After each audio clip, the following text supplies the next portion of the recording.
All right, so we do got a problem. One thing we can do is we can use the BNR SDM, System Diagnostic Manager. What have you guys used this for in the past? Anyone? Servo lifts. Servo lifts, okay? So doing the servo lift, and what did you do specifically? Troubleshoot some of the IO. Okay, troubleshot the IO. How is it laid out in there?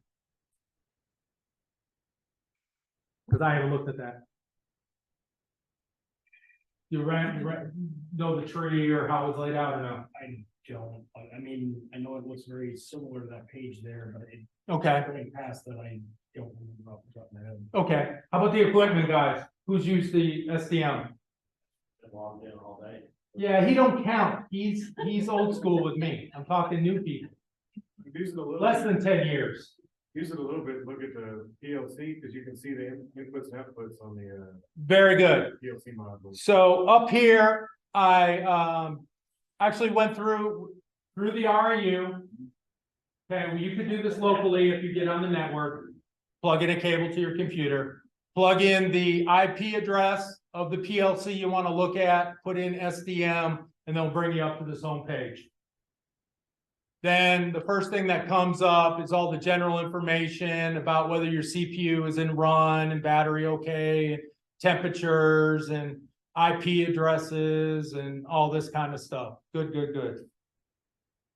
Then, if you come down to hardware, it's going to bring up your whole X20 chain. It's going to bring up all your comms channels. It's going to bring up all your IO channels. It's going to tell you about all the cards. The first thing you do is you look at, you got green check marks. You got green check marks, everything is communicating. Okay, we don't have a power issue, we don't have a comms issue. Quick, quick, quick. Are you gonna have some that's gonna have the little yellow hazard or anything like that? Because on the equipment, it's, you know, options that isn't there, and we'll have, it's normal to have some yellow or something like that. Are you ever gonna have that, or is yours always? If our commissioning team has done their job, you should not have any options that we are looking at that are showing that. So Novo Miami, we pulled it up and we had that situation. I'm like, Andreas Clocker, what's going on here? Get rid of this. I don't have these. Get rid of them. Updated the coding, and now we're not looking for those devices. Problem you have with equipment is programmed for multiple options. They don't know what's the end going to be. Are you going to have one stacking conveyor? You're going to have two stacking conveyors, or is it, you know, all these extra options that are in play? To keep it simple with the equipment, they do one line of programming, so they don't have individual programming for all the individual options. And then you program it through the machine configurations and everything else on what options are there. We eliminate it. I have eliminated it. Okay. So for this case, this is why you need to know the station numbers. What do we see up here under module path? ST13. So if I was having a question about on conveyor 15.1.3, and I look up and I see that the IO or that I want to investigate is on the K0.1, which is 0.1, so I know automatically how many modules are on here. It's a 0.1, 2, right? The first module is K0, second module is 0.1. Then we go 0.2 and 0.3. So I know this is on the second module. So if I looked it up in my X2X topology chart, and I saw that X67 module is now station 13, I come down here, I find station 13. I click on the IO info, and then I can see whether or not my outputs are true or false. I can see if my module is okay as far as power. This is the quick way of troubleshooting the X2X.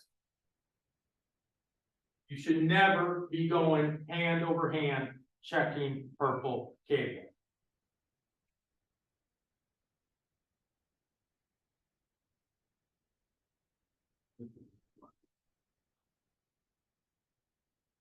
This would help a lot with hotel, yeah. That's what he said. How do we, is this on, how do we access the school? Okay, so you have to be on the same network of it, so I don't know what Hotelier's network is set up. If they do have an REU, you would go through their REU. Okay, So this isn't on like the Transline, or I'm sorry, their super track server per se, or maybe it is. yes, you could go to the circuit super, if you were going to be there, right? You could log into the circuit track server, type in the IP address for their PLC /SDM and see if you connect through your page. Now, I don't know how far back SDM goes. So it may be that software is not enabled on some of our old systems. Okay, do you know when is there a cutoff time range or anything you know of? About when? Yeah, I would guess we're around, well, when we first introduced the CP4 in 85. Yeah. I would not necessarily expect that on all of these. I'm pretty sure that we have the STM enabled at least on the CP 1584. Okay, so if we're looking at complex installs, maybe about 2014, 15 area then? It's maybe possible. That's not just possible, I would rate it as very likely. Yeah, okay. So this is how we can troubleshoot, but it takes a little bit of time. It's not like using eView and just logging in under ETAG, hit the IO page, poof, there it is.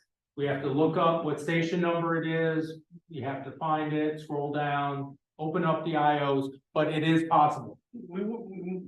We might not even need to know what station number, Yes, just looking at it and seeing that there's okay. something off. Yes, you can see that something's off, but you may not necessarily know what it is. And then this is a good programmer who actually put in the conveyor. Don't get spoiled that that's always going to be there.